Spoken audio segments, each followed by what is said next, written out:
Bonjour à toutes et tous. Alors c'est vrai que ça peut paraître un peu abscon cet écran d'accueil. Mais j'espère qu'à la fin de la vidéo, il sera un peu moins abscon et que ça sera un peu plus clair. Ou alors c'est que vraiment j'ai pas réussi mon coup. En fait, j'ai pas bien dormi cette nuit. Parfois j'ai des insomnies, pas parce que je vais pas bien, mais parce que j'ai des idées. Plein d'idées. Beaucoup d'idées. Je veux dire en fait que ce billet d'humeur hier, il m'a bien plu. Alors pas forcément sur le contenu, mais j'ai bien aimé l'idée, j'ai bien aimé le concept. Raconter mon humeur, mes émotions, apporter une réflexion. Ou réaliser une forme de thérapie tout seul devant l'écran en fait. On voit ça comme on veut. En fait, je fonctionne comme ça toujours. J'ai toujours des cycles de réflexion et puis du coup, les idées elles se transforment et ça devient fécond. Et quand c'est fécond, j'ai 1000 idées à la minute. Il faut que je fasse tout de suite. Il faut que je fasse tout de suite de manière complètement excessive et compulsive. Il faut que je mette en œuvre. Mettre en œuvre, c'est une expression bizarre. Je la trouve même assez moche en fait. Mettre en œuvre. Mais on l'utilise beaucoup en pédagogie. Je mets en œuvre. Comment tu fais pour mettre en œuvre? Réaliser une œuvre. C'est vrai que c'est une œuvre un peu mon métier en fait. Mon métier est une œuvre. Je suis un artiste de la pédagogie. Je crée, je me questionne, j'analyse. J'effectue même des analyses réflexives. Quand on est prof, on se pose plein de questions tout le temps.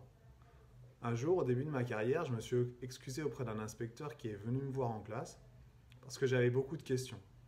Il m'a répondu, Monsieur Colombel, c'est quand vous ne vous poserez plus de questions qu'il faudra vous inquiéter. Et c'est vrai. Le métier d'enseignant, c'est se poser des questions sans cesse pour créer, transmettre, faire passer des messages, mettre en œuvre. Mon métier d'enseignant me fait réfléchir 24 heures sur 24, 365 jours par an. J'ai pas de week-end, je prends très peu de vacances, en plus j'aime pas ça. C'est pas moi qui décide en fait, c'est mon cerveau. C'est ma volonté de bien faire, de me perfectionner, de me remettre en question. Ma créativité. Parce que être prof, c'est aussi faire du spectacle. Construire une séance ou une séquence, c'est comme construire une pièce de théâtre ou un livre. Sauf que le public que vous avez devant vous n'a pas choisi de venir vous voir, n'a pas payé pour venir vous subir. Et à la moindre médiocrité dans votre spectacle, vous serez éparpillé façon puzzle. Un jeune prof m'a demandé cette année, comment tu fais le week-end? Tu bosses ou pas? Tu arrives à cloisonner parce que moi je trouve que c'est pas facile. Et en fait, le métier d'enseignant, je pensais pas, mais ça demande beaucoup de temps de préparation et de réflexion. Et ouais, ça demande beaucoup de temps. Beaucoup de temps. Beaucoup d'abnégation, beaucoup de courage.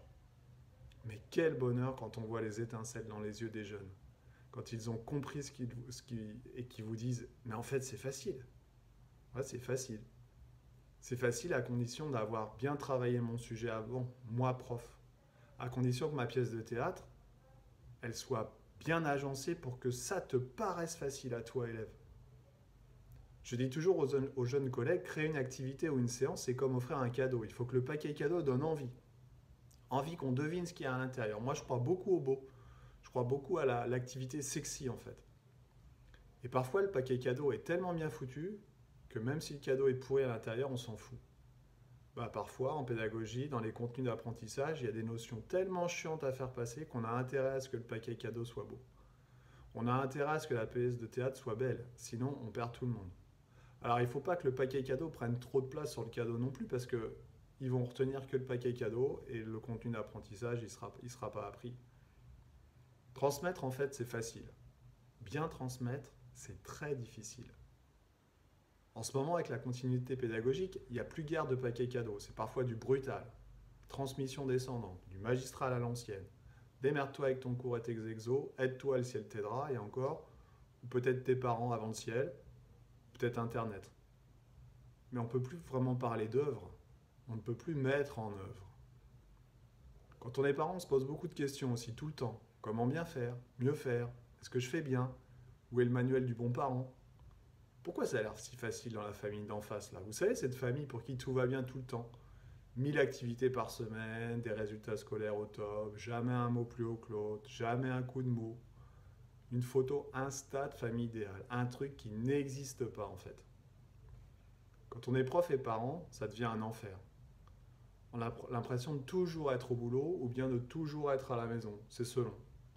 On rappelle la règle, encore et encore, toujours rappeler la règle.